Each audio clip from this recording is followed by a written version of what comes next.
Мемлекет басшысы Қасым-Жомарт Тоқаев халыққа жолдауында білім беру жүйесіндегі менеджментті жақсартуға баса мән берілуге тиіс. Осы салаға нағыз кәсіби мамандарды тарту қажет деген еді. Иә, мамандық таңдау өмірдегі ең маңызды қадамдардың бірі. Меңгерген мамандығың жарқын болашағыңның кепіліне айналады. Мамандық таңдау арқылы болашақ маман өз ортасын, айналасын таниды. Бұл ретте сапалы мамандарды даярлаудың негізгі жолдары қандай деген сауалдар туындайды. Соның жайын бүгінгі Алдаспанның еркін алаңында талқылаймыз. Армысыз қымбатты көрермен, эфирде Алдаспан телехабары және мен оның жүргізушісі Сайгүл Семейхан. Бүгінгі тақырып төңірегінде ой өрбітетін студия сарапшыларымен таныс болыңыздар. Зәуре Алқанова, оқытушы, Әсем Байбасарова, психолог, Мадина Ақабаева, Алихан Бөкейхан университетінің кәсіптік бағдар беру бөлімінің басшысы, және Рымбала Айтқалиева, ата-ана. Студиямызға қош келдіңіздер, ханымдар. Бүгін енді өзекті тақырыптың бірін талдайтын боламыз. Бүгінгі бағдарламамыздың тақырыбы мамандық таңдау, болашақты таңдау. Енді өздеріңіз білесіздер, қазіргі уақытта маман даярлауда нарықтағы сұраныс міндетті түрде ескерілуі тиіс. Қазір кез келген оқу орны енді заңгер мен экономисті дайындап шығаратынына барлығымыз куәміз ғой. Десе де нарықтағы сұранысқа баса мән беру керек. Дегенмен 10 маман қажет болса, ол үшін 100 маманның қажеті қанша деген сауал туындайды.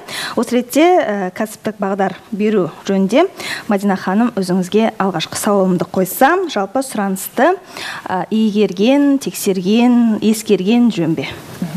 Армысыздар, құрметті көрермендер. Әрине, сұранысты игерген, жаңағы ескергеніміз жөн.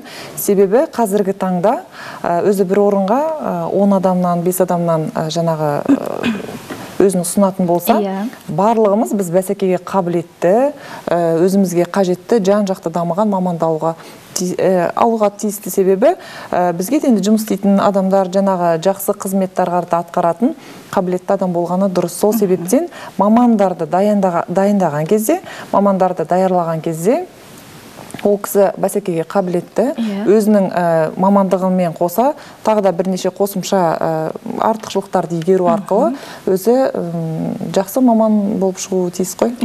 Енді осы ретте сапалы мамандарды даярлаудың жолдары деп хабар басында айтып кеттік қой. Оның жолдары қандай деп ойлайсыз? Сапалы мамандарды даярлау ең бастысы міне мектеп бітіргеннен кейін жас түлек университет қабырғасына немесе колледж ғой, орта кәсіптік білім беру бағдарламасы бойынша білім алады.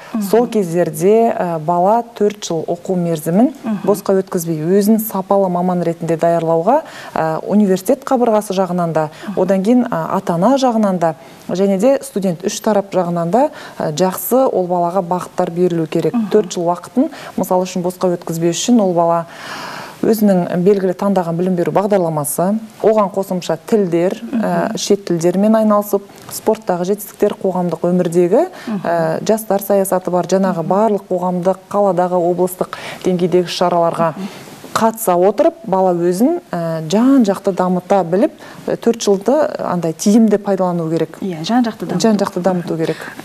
Осы ретте Зәуре ханым, өзіңізге де осы сауалды қойғым келеді. Жалпы сапалы мамандар даярлаудың жолдары сіздердің оқу орындарыңызда қалай жүргізіліп жатыр? Кәсіптік және техникалық білім беретін ұйымдардың барлық деңгейінде жүзеге асырылады. Ол орта, бастауыш, орта және жоғары кәсіптік білім беру мәселесі жүзеге асырылып жатыр. Енді осының ішінде маман даярлаудағы сапалы көрсеткіштер қандай деген сұраққа келетін болсақ, ол әртүрлі факторлерге байланысты. Әрине, жас түлек мамандығын таңдап келгеннен кейін ол қандай деңгейде келсін, кәсіптік білім беріп отырған оқу орны оны сапалы маман етіп даярлауға барлық күш-жігерін салу керек деп ойлаймын. Ол үшін әрине жаңағы түлектің, яғни қабылданушы абитуриент, студент болды енді бізге кеп, сол студенттің өзінің ынта-ықыласының, мақсатының, алға қойған мамандыққа деген сүйіспеншілігінің болуы бірінші фактор, бірінші мәселе. Екінші, оқу орнының мамандықты игеруіне жағдайларды жасауы. Үшіншіден, кәсіби кадрлармен қамтамасыз етілуі. Осы жағдайлар жасалған кезде сапалы маман даярлау мәселесі біртіндеп жүзеге асып, өз нәтижесіне, күтілетін нәтижеге жетеді деп ойлаймын. Яғни, жалпы енді бұл маман даярлау мәселесі білім беру жүйесінде өзекті мәселе болып отыр. Ол міне 2022 жылғы 11 қаңтардағы президентіміз Қасым-Жомарт Тоқаевтың парламент мәжілісінде айтқан баяндамасының өзінде осы сапалы білім беру, сапалы маман даярлау мәселесін көтеріп отыр. Осы жағдайда біз сапалы маман даярлау деген жауапкершілікке келетін болсақ, біз өзіміз осы Семей қаласындағы Абай облысы бойынша Семей қаласында орналасқан Әуезов атындағы педагогикалық колледжінде оқытушылық қызмет атқарып келеміз. Енді сапалы маман даярлау деген мәселесі Әуезов атындағы педагогикалық колледжінің түлектерінің қоғамдық белсенділігі, мына жұмыс берушілермен бірлескен ынтымақтастық, басқа белсенділік, яғни барлық оқудағы, тәрбиедегі белсенділігінен де байқап көріп жүрген болар. Мына қала халқы, тіпті республикалық деңгейде енді мамандық құзыреттілігін алып шығу жағдайында ол әрбір пәнді оқытудағы жауапкершілік. Тамаша жауап. Биыл Абай облысында 100.208 оқушы оқу жылын аяқтапты. Оның ішінде 9 және 11 сынып түлектері 13.977. 9 сыныптан кейін 2823 оқушы колледжге тапсыруды жоспарлап отырса, ал 4034 түлек жоғары оқу орнына түсуге бүгінде қауқарлы.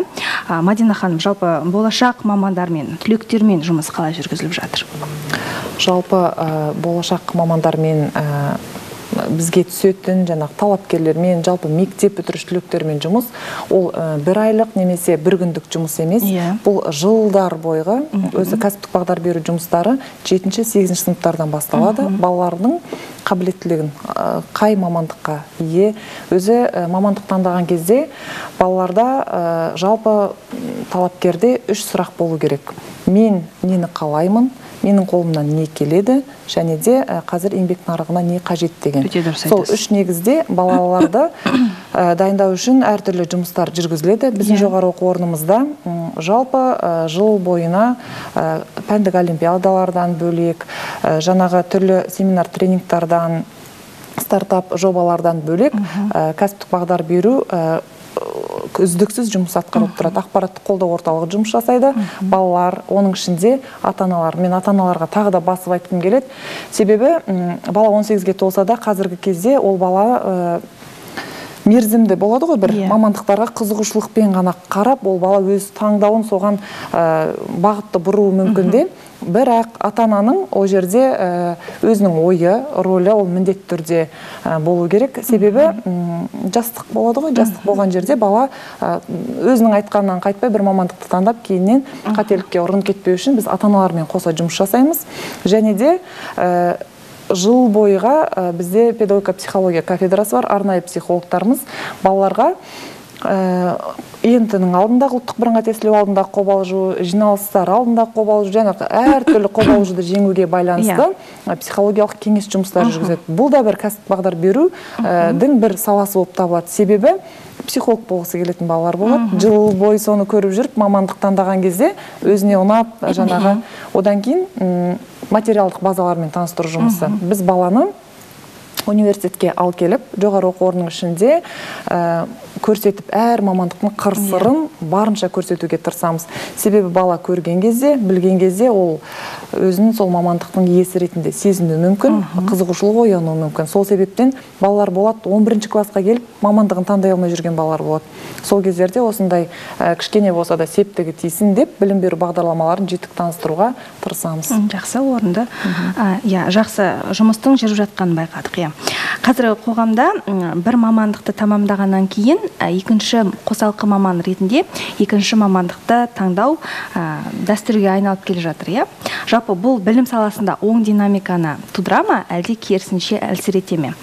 Зәуре ханым, сіздің ойыңызды білсек. Жалпы қазір бір мамандықты таңдап, мысалы үшін кейбір кәсіптік техникалық орта білім беретін ұйымдарда бір мамандықта күндізгі бөлімде оқып жүреді де, оқу жылының соңында таман сырттай бөлімде екінші мамандықта бірден игеріп жатады. Немесе бір мамандықты игеріп болып, дипломын алғаннан кейін екінші мамандықты бірден басқа мамандық саласына барып жатады. Ондай жағдайлар кездеседі. Енді ол ең алғашқы мамандық таңдап келгеннен кейінгі саналы түрде сол мамандықтың ерекшелігін түсініп, ол мамандықтың қиындығы мен қызығын жетік меңгеріп, білім жұмыс берушілермен ынтымақтасып, қызметін жасап, басынан өткөріп, қолымен жасағаннан кейін ол мамандықтың өзінің қабілеті мен деңгейіне сәйкестігін өзіне өзі баға береді деп ойлаймын. Жаңағы түлек, колледж түлегі болсын, университет түлегі болсын. Онан кейін өзіне өзі баға беріп, өзіне өзі саралағаннан кейін түсінеді. Мына мамандық менің қабілетіме, немесе менің қызығушылығыма жақсы қонымды болып тұрған жоқ. Мен екінші бір саланы жасап көрейін деген оймен де студенттер, түлектер екінші мамандықты игеріп атады. Ал енді кейбір студенттер былай болады. Универсальный дейміз ғой. Әмбебап болғысы келеді. Әрі мына жұмысты орындай алам, әрі мына да қызметті атқарам деп, яғни жан-жақты өзінің деңгейін көрсеткісі келеді. Ол да жаман емес. Бұл да студенттердің өз сол мамандықты игеріп кетуінің, қабілетінің, ішкі күш-қуатының деңгейіне, жетімділігіне байланысты. Ешқандай қарсылығым жоқ. Қарсылығым жоқ. Егер де меңгеріп кетіп жатса, ол неге бірнеше мамандықты игермеске? Әсем ханым, енді өзіңіз психолог мамансыз ғой. Осы ретте өзіңізге ата-аналар да келіп жататын шығар. Баламның темпераментіне байланысты, жалпы мінез құлқына байланысты қандай болашақ маман иесі болады деген сауалмен. Саламатсыздар ма? Бүгін өте өзекті мәселені талдап жатыр екенбіз. Барлығымыз әрине келеді ата-ана баласымен жаңағы 8-ші сыныптан кейін әрбір өзінің осы болашаққа қадам баса бастаған кезде, бала өзін тани бастаған кезде, немесе ата-ана көмегін бере алмай жатқан кезде маманға келген өте дұрыс деп есептеймін. Өйткені бұл болашақ мамандық деген ол баланың болашақ өмірі. Осы бізде былай сөз бар ғой, мамандық таңдау мен жар таңдаудан қателеспеу керек деген сияқты. Осы өте маңызды, өйткені оның болашақта жейтін наны, соны яғни махаббатпен жасау керек. Ал бала болғаннан кейін, жас болғаннан кейін әртүрлі жаңағы өздеріңіз айтып жатқан қызығушылықпен салынып, өзінің қызығушылықпен басқа жаңағы мен бизнесмен болам деген ғой. Бізде де ата-аналар неме дейді? Сен министр боласың болашақта, әкім боласың деп тәрбиелейміз, баланы. Сен инженер боласың, сен мықты программист боласың деп ешкім айтпайды бізде. Ал негізінде осы отбасынан басталады. Осы мамандық таңдаудың негізгі дәні отбасынан басталатын нәрсе. Сол кезде ата-аналар өздерінде қателескендерін байқап, маманға әкеліп жатады. Сол кезде баланың ішкі потенциалын, оның неменеге қабілетті екенін әртүрлі тесттар да бар, әртүрлі психологияда методикалар да бар. Соны анықтау балаға көмектесіп жерсе, баланың уже көзқарасы өзгеріп, болашаққа деген өзіне деген сенімі артып, басқаша оймен шығады. Бұл өте маңызды. Сондықтан психологқа барғаннан мен ата-аналарға айтқым келеді, қорықпау керек, ұялмау керек.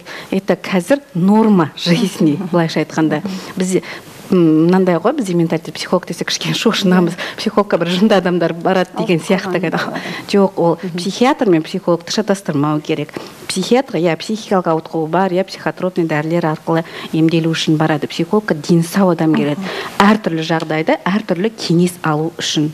Сондықтан болашақ мамандық баланың болашақ өмірі. Содан шатаспау үшін мамандарға барып кеңес алып тұру керек деп есептеймін. Соңғы келген баламен жұмыс қалай жүрді? Соңғы келген мен мынаны айтқым келеді. Студент бала 18 жастағы өзі кеңес сұрап келді. Өте стресста екен. бір жыл болды дұрыс ұйықтай алмаймын, күнделікті жылаймын дейді. Сонда онымен жаңағы әңгімелесу барысында бұл қайдан басталды бұл күйзеліс балада деп генде, жаңағы осы мына отбасында екі бала бірде қатар өсіп келе жатыр, арасы бір-ақ жыл. Мамасы айтқан, келесі жылы апайың бітіреді, сол кезде маған қиын болып кетеді, бала өзінің қалаған мамандығын айта алмаған, барамын деп. Яғни 11-ді де мен 9-дан кейін сен ана грантқа, ана колледжға бара саласың деген сияқты. Саған 11-ге дейін сен оқыта алмаймыз, мүмкін сен түспей қалатын шығарсың деп. Бала негізі жақсы қызылмен жақсы оқып келе жатқан бала.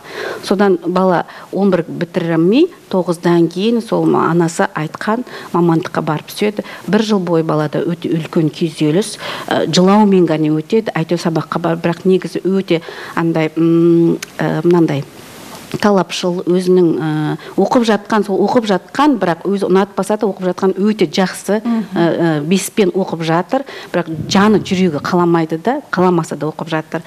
Сол баламен жұмыс жасадым мен.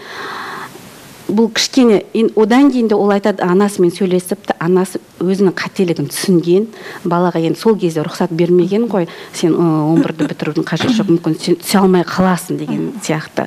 Ал бала 9 оқып жатқанда, енді осы биылғы жыл балалары, былтырғы жылы 11 бітіріп жатқанда, оларға қызығушылықпен қарап, олар жаңағы басқа жоғары оқу орындарына түсіп жатқанда, оған қызығушылықпен болып, балада одан сайын күйзеліс болған ғой. Одан ол баламен жұмыс жасағаннан кейін, яғни ешқашанда кеш емес. Ешқашанда кеш емес. Тіпті солай болған жағдайында ең бастысы сен аман есенсің. Сенің саналы түрде әлі де ақылың бар, жұмыс жасап тұрсың. Бұл фундамент, яғни осылай болу керек болды, осыны қабылдау керек деген сияқты өзіміздің психологиялық тұрғыда көмегін беріп, баланы стресстен шығарып, сол болып жатқан жағдайдың барлығын қабылдауға, ары қарайда соны дәл қазіргі жағдайды сүйіспеншілікпен оқып, ол да бір керегіне болашақта жарар деген үмітпен, сеніммен сондай бір жақсы да жаман да бір ситуация болған болады. Нәтижелі жұмыс болды. Нәтижелі жұмыс болды. Ортамызда Рымбала ханым да тұр. Рымбала апай, айтыңызшы, жалпы баланың өмірінде ата-ананың рөлі қай уақытта, енді әрдайым маңызды деп айтамыз ғой, әсіресе қай уақытта өте керек? Сәлеметсіңдер ме? Бүгінгі Алдаспан бағдарламасында мамандықты таңдау, болашақ таңдау деген үлкен мәселе көтеріліп жатырсыңдар. Осы мәселеде ата-ананың рөлі ерекше. Баланы дейді, әлгі жасынан емес, дүниеге қазіргі әлгі психологтардың айтуы бойынша дүние іште жатқаннан бастап баланы тәрбиелеу керек дейді ғой. Міне, ата-ана еш уақытта қате жібермеуге, қателеспеуге тырысу керек. Ата-ананың рөлі ерекше. Тәрбиенің бәрі отбасынан басталады. Білім алсын, тәрбие алсын. Оған ата-ана мектепте сабаққа қоя береді, ата-аналар әйтеу мектеп тәрбиелейді деп қоя беретін жағдайда болады. Осы жағдайдың кеселінен, ата-аналардың салғырт қарауынан балалар жаңағыдай мамандық таңдауға, өзінің іс-әрекетін әрі қарай дамытуға көптеген ата-аналардың әсерінен кемшіліктер кездесіп жатады. Мамандық таңдау дегеніміздің өзі жай ғана оқып диплом алу емес, өмірлік жолыңды таңдау деген сөз. Сондықтан ата-анаға айтарым мен, бала өзіңнің балаң, оны тәрбиелеу мұғалімдермен қоса ата-ананың үлкен міндеті. Сондықтан балалардың мамандық таңдауға да кішкене кезінен бастап балалар айтып жатады ғой, мен дәрігер боламын, мен мұғалім боламын деп. Сол баланың, сәбидің жас кезіндегі сөзінен бастап ата-ана оған құлақ асу керек. Ата-ана балалардың қабілетін білу керек. Ол ана мектепке апарып тастайды да мұғалімдерге жоламай қояды ғой. Сондықтан ата-ана мектепте жүрген мұғалімдермен де тығыз байланыста болу керек. Қабілетін білу керек баланың. Зейіні қалай қалыптасып жатыр екен. Соны мұғалімдермен қоса, енді ата-аналардың бәрі оқып туған емес қой, арасында оқымай қалғандары бар. Міне мұғалімдермен тығыз байланыс жасаса, осы мамандық таңдауда мен ата-аналарда шатаспайды, балада шатаспайды деп ойлаймын. Мадина ханым, енді мамандық таңдаудағы жіберілетін қателіктерге тоқталсаңыз. Қазіргі таңда міне ең мамандық таңдаудағы қателіктердің бірі ол мамандықты таңдаудың баланың ең соңғы орынға қоюы, жаңағы соңғы уақытта таңдауы, немесе ұлттық бірыңғай тестілеуден жеткен балын таңдай салуы, сол қателік болып есептеледі. Себебі бала оқу бірінші, екінші курстарда, үшінші курстарға келген кезде уже басқа мамандыққа ауысқысы келіп, көргісі келіп жүретін жаңағы мәселелермен кездесіп жатамыз біз. Сол себептен бала айтып отырмын ғой, 7-8 сыныптардан бастап көру керек, қарау керек. Қазір әлеуметтік желілердің барлығы дамыған, барлық университеттің, барлық колледждардың өздерінің ақпарат беру орталықтары кәдімгі балаға да, ата-анаға да мүмкіндік өте көп. Сол себептен соңғы орынға қалдырмай, бала сол менің қолымнан келет, жаңағы ішкі жан дүниесімен бірге өзінің әлеуметтік жағдайына сәйкес қарай отырып мамандық таңдаған кезде қателеспейді деп ойлаймын. Одан кейін шетелде бар, гапер деген демалыс уақыты бар. Ол мектеп бітіргеннен кейін бала міндетті түрде 1 жыл, 2 жыл барлық салада жұмыс істеп көреді, жаңағы шаш тараз болып көреді, әлеуметтік жаңағы жұмыстарды атқарып көреді, өзінің қай жерге бейім екендігін бос уақытын пайдаланып көреді. Енді біздің Қазақстанда ондай жаңағы демалыс жоқ. Бізде мектеп бітірдіңіз, аттестатталғаннан кейін міндетті түрде жоғары оқу орнына, колледжға, жаңағы оқу орнына түсу керек болып есептеледі. Сол моменттерді бала гапер демалысын 3 айлық дейміз ғой, міне, аттестат алғаннан кейінгі уақыттарда қарасын, отырып, онлайн ғой, қазір ешқайда барудың да қажеті жоқ. Қарап барлығында. Одан кейін көбісі былайынан таңдап қателесіп жатады. Жоғары оқу орнының атына қызығып, немесе колледждің атына қызығып, сол колледжді таңдап жатады. Олай емес. Балаға да, ата-анаға да айтатын тағы да бір кеңес, ол кісілер мамандықты таңдаса. Себебі материалдық базасы өте керемет жоғары оқу орындар бар. Сіздің балаңызды жақсы дайындап шыға алатындай. Сондай кішігірім моменттер болып жатады. Ата-анамен, жаңағы баламен орталарында. Қателіктердің бірі сол жаңағы ақпаратты көп алып, бала өзінің кім ретінде көре алу. Одан кейін тағы да қайталап айтам, психолог пен профориентолог бірге жұмыс жасайды ол қазір. Барып психологтан тесттарды алып, галлап тесттер бар, түрлі өзінің мүмкіндігін, өзінің ішкі жан дүниесін кім бола алатындығын сол жерден қателеспеуге тырысу керек деп ойлаймын. Енді Әсем ханым, психолог маман ретінде айтыңызшы, баланың темпераментіне мән берген жөн бе?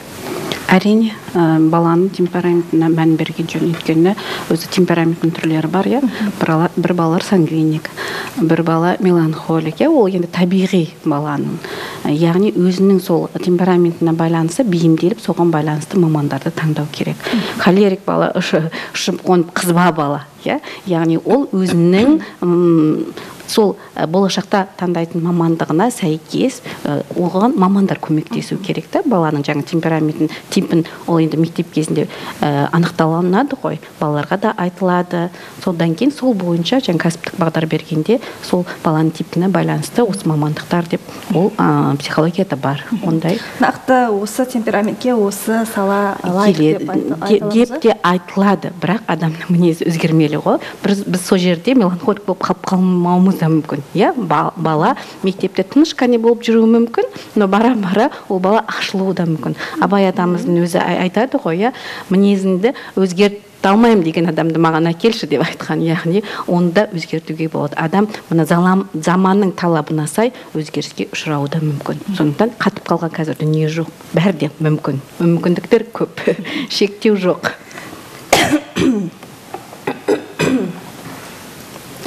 Тағы да бір орайлы сұрақ, енді ортақ сұрақ деп қабылдаңыздар.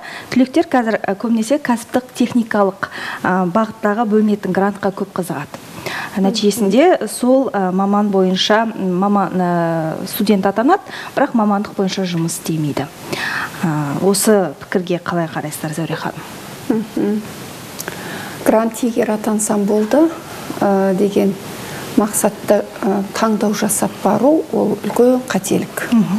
үлкен қателік, себебі бұл кәсіби білім алып, болашақта маман болып қызмет жасау, ол бүкіл өмірі ғой сол баланың тағдыры.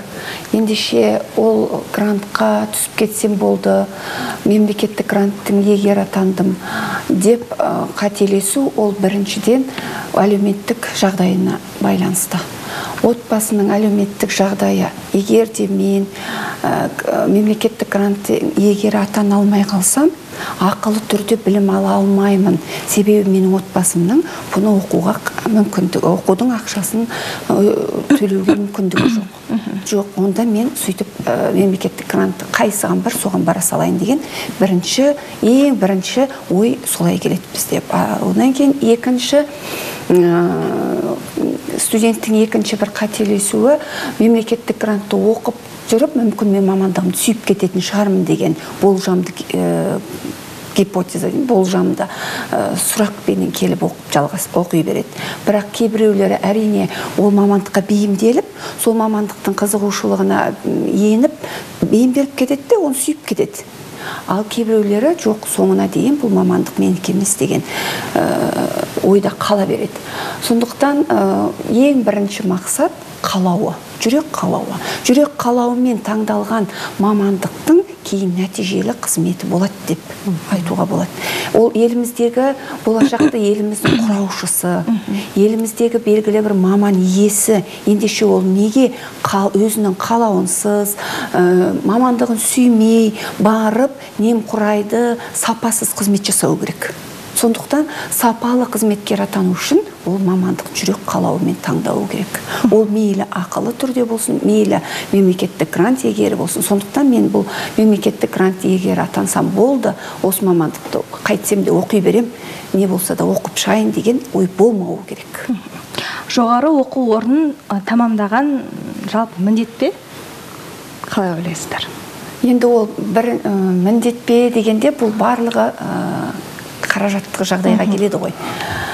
Ол жоғары оқу орнын бітіріп, жаңағы орта кәсіптік білім алып шыққан маманнан да сәл төмендеу деңгейде қызмет атқарып, біліктілігін аса көрсете алмайтын түлектері кездеседі ғой. Бұл жердегі бір мәселе жалақы.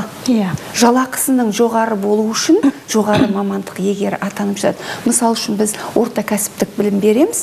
Орта кәсіптік білімді алғаннан кейін сол кәсібінің ол маманы сүйіспеншілікпен қызмет атқарып жатса да, ол бәрібір орта кәсіптік білім дипломымен қызмет атқарады. Оның белгілі бір деңгейде шектеулі жалақысында бір шектеу болады. Сондықтан енді ол әрі қарай жоғары оқу білімді алу қажеттілігі туындайды ғой.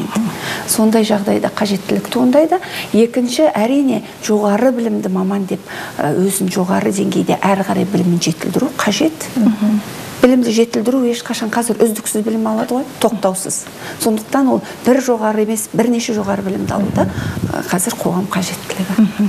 Енді елімізде жалпы мамандықтар атласы дайындалған.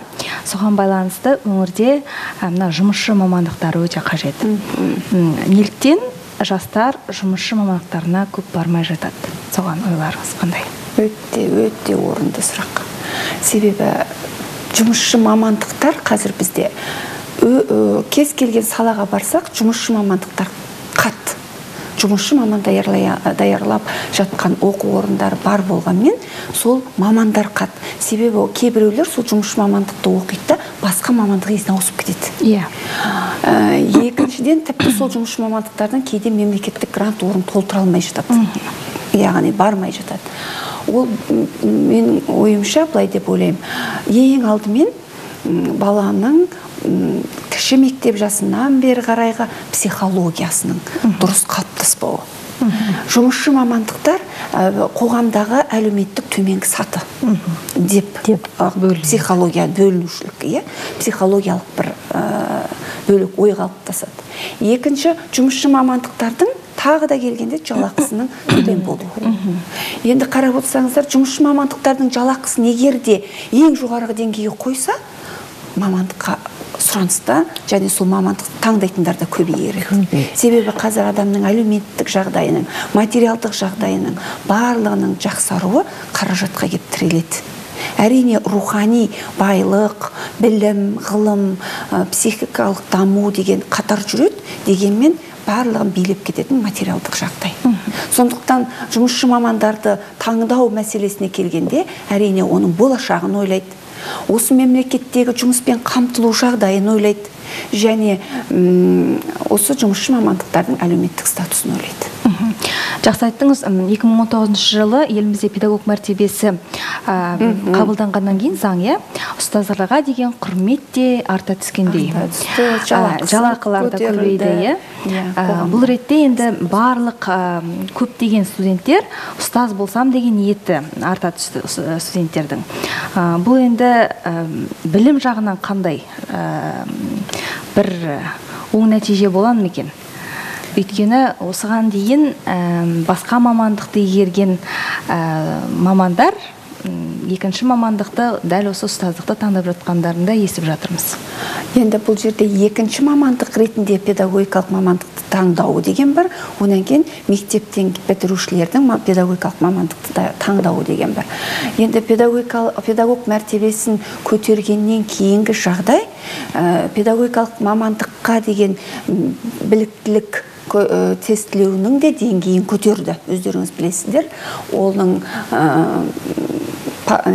шектік балының көтерілуі де бұл мамандыққа деген сұраныстың, жауапкершіліктің және дайындықтың жоғары болу керек екендігін көрсетті. Екіншіден, бұл мамандықты бірінші деңгейде таңдауда көп студенттер біздің педагогикалық оқу орнына да келіп жатыр. Сонда күрт көбейді. Неге десеңіз, педагогтардың жалақысын көбейтті. Педагогтардың қоғамдағы мәртебесі артты. Педагогтарға ерекше мемлекеттік көзқарас ерекше назар аударылды деп, мамандықтың мәртебесі көтерілгеннен кейін оны таныды. Екіншіден, енді онан кейінгі ол бізде барлығы келеді, бірақ оның барлығын қабылданбайды. Ол педагогикалық құзыреттілікті меңгеруге бейімді балалар. Біз жазда мамандыққа қабылдау кезінде психологиялық қабылдаудан өткіземіз. Психологиялық қабылдау бұл тексерістен өткізу, бұл жаңағы түлектің осы мамандыққа бейімділігі, өзін өзі ұстауы, стресстік жағдайдан шығу, жалпы айтамыз ғой, тіпті қарағанда жаңағы бастауыш сынып мұғалімдеріне солақай балалардың физиологиясына тіпті жарамсыз болып саналады. Бастауыш сынып мұғалім мамандығын дайындау үшін біз солақай балаларды алуға мүмкін емес. Өйткені ол балаға әріп танытатын мұғалім. Сондықтан ол оң қолмен жазатын бала оңақай болуды талап етеміз ғой. Ендеше тіпті біз жаңа айтқандай физиологиялық даму деңгейіне дейін біз педагог деген мамандықтың мәртебесіне лайықты ма деп жан-жақты психологиялық сыннан өткіземіз. Ол сыннан өткеннен кейін барып, ол өзінің білімін деңгейін көрсетеді. Енді осы жерде педагогикалық мамандықтың барлық жаппай таңдап кетуі белгілі бір іріктеуден кейін өзі де көрсетеді деңгейін, қайсысы жарамды, қайсысы жарамсыз деген. Жоғарғы оқу орындарында болсын, орта кәсіптік орындарында қазір ол деңгей бірден жоғарылады, абитуриенттер документті көп өткізеді, бірақ таңдаулар ғана ол оқу орнына осы жөнінде қабылданады. Толықтырып өтсей, себебі міне педагогикалық жаңағы педагогтардың статусы көтерілгеннен кейін жалпы университетте мен жоғары жұмыс жасайтын жоғары оқу орнында педагогтарға аса үлкен мән береді. Себебі педагогтар дегеніміз ол біздің болашағымызды тәрбиелеуші мамандар. Сол себептен жаңағы келісем әріптесімізге психологиялық жаңағы тесттен өтуі бар. Одан кейін шектік балдың 75 балл, техникалық басқа білім беру бағдарламаларында 50 балл болса, проходной балымыз, шектік балымыз, педагогикалық бағытта 75. Сол жерде бала өзі іріктеле бастайды. Мен осы жолға дайынмын ба, жаңағы балының төмендігі бірінші себеп болатын болса, одан кейін жаңағы психологиялық тесттен өтпеу жағыдағы, екінші болады кейбір жаңағы стрессовый ситуациялардан өтпеуі. Одан кейін жалпы барлық университеттерде бар ғой, колледждан кейін, арнаулы оқу орнынан кейінгі педагогикалық бағытты жалғастыруы. Онда жаңағы әңгімелесу парағын толтыру арқылы жалғастыра алады. Педагогтар ол уже мектепте жұмыс жасап жүрген педагогтар болып есептеледі. Одан кейін екінші жоғары білім беру дейді. Ол жерде де қазіргі таңда қашықтықтан оқытқан күннің өзінде әрбір мұғалімге алдына өзінің жеке портал, Платонс арқылы өзінің жеке порталына өзі логин пароль арқылы кіріп, өзі ғана тапсырма сала алатын, өзі ғана сол мамандықты игере алатындығын дәлелдейтін бар. Одан кейін оны бітіргеннен кейін жаңағы педагогтар үнемі ізденісте жүретін, үнемі оқуды талап ететін мамандық болғандықтан магистратура міндетті түрде ғылыми педагогикалық бағытта 2 жылдық білімдерін ары қарата жалғастыру мүмкіндіктері бар. Тамаша. Басты сапа дейсіз ғой. Сапа. Енді бүгінгі тақырыбымызды қорытындыласақ, қымбатты ханымдар, мамандық таңдау деп өзіңіздің бір лебізіңізді, не болмаса сөзіңізді, тірек сөзіңізді айтып өтсеңіз. Иә. Сәуре ханым, сізден бастақ, мамандық таңдау. Бұл мамандық таңдау болашақтың негізі. Өзінің жаңағы мамандықты таңдап отырған жеке тұлғаның өзінің өмірі, тағдыры, ал қоғам үшін ол болашақ кәсіби маман. Ендеше мамандық таңдауда жастар қателеспеуі қажет. Ал мамандық таңдауға көмектесуде әсер ететін факторлар отбасы, әлеуметтік ортасы, ұстаздар қауымы балаға мамандық таңдауды кіші мектеп жасынан бастаса деймін. Бастауыш мектептен бастап мамандық таңдауға бағытталған жұмыстарды жүргізсе. Біз жаңа айтамыз, мамандық таңдауда белгілі бір кәсіби бағыт-бағдар беретін орталықтар бар дейміз, немесе кабинеттер бар дейміз. Тіпті мен айтар едім, мамандық таңдауды 1-ші сыныптан басталған, балабақшадан басталған дұрыс, олар мына кәсіпорындарға саяхатқа бару. Нан зауытына бар, саяхатқа көр нан қалай шығарылып жатыр. Тігіншілер тігіп отыр, барып көрсет. Яғни әрбір мамандардың қызметтерінің жұмыс орындарына барып саяхаттап көрсеткізудің өзі болашақ мамандыққа деген қызығушылығы мен бейімділігін анықтауға мүмкіндік береді. Сондықтан баланы мектепке дейінгі жастан бастап жаңағы кәсіби бағдарды дұрыс беру керек. Сонда ғана сапалы маман даярланып шығады, және мамандық таңдауда адаспайды. Жақсы. Әсем ханым, мамандық таңдау? Мамандық таңдау деген ол жүректің қалауы.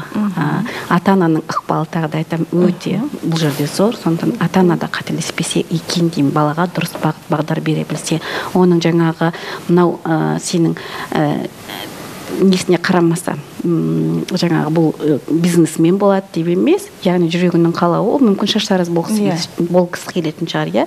Шаштараз болса да, ол да мамандық. Бізге қажет мамандық па? Қажет.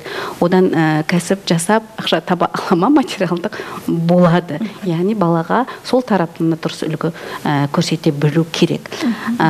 Адам қай кезде бақытты дейді, үйіне қуанып қайтқанда, жұмысына қуанып барған кезде. Сондықтан біздің болашақ балаларымыз да кез келген адам бақытты болу үшін, қоғамда бақытты адамдар көбірек болу үшін біз мамандықты дұрыс таңдай білуіміз керек. Сіздің де пікіріңіз маңызды, Мадина ханым, мамандық таңдау, бір-екі ауыз сөз? Мамандық таңдау бұл біздің өміріміздегі ең маңызды таңдау. Сол себептен өміріміздің 70% жұмысымызда өткіземіз, сүйікті мамандығымызда қызмет атқаруда өткіземіз. Сол себептен құрметті мектеп бітіруші түлектер, жастар мамандық таңдауда, өз өмірлеріңіздің негізін таңдауда қателеспеуге шақырамын. Балапай? Мамандық таңдау, өмірлік жолыңды таңдау деп айтамын. Енді биылғы мектеп бітіруші түлектер, жаңа Қазақстан деп жатырмыз ғой. Сол жаңа Қазақстанның мықты іргетасын қалайтындай жақсы мамандық иесі болуларыңа тілектеспін. Құрметті ханымдар, осы ретте біз бүгінгі хабарымызды аяқтаймыз. Уақыт бөліп келгендеріңізге шын жүректен алғыс айтамыз. Ал қымбатты көрермендер, келесі сенбіде өздеріңізбен кездескенше мамандық таңдауда, өмір жолдарыңызды таңдауда қателеспеңіздер, аман сау болыңыздар. Сау болыңыздар.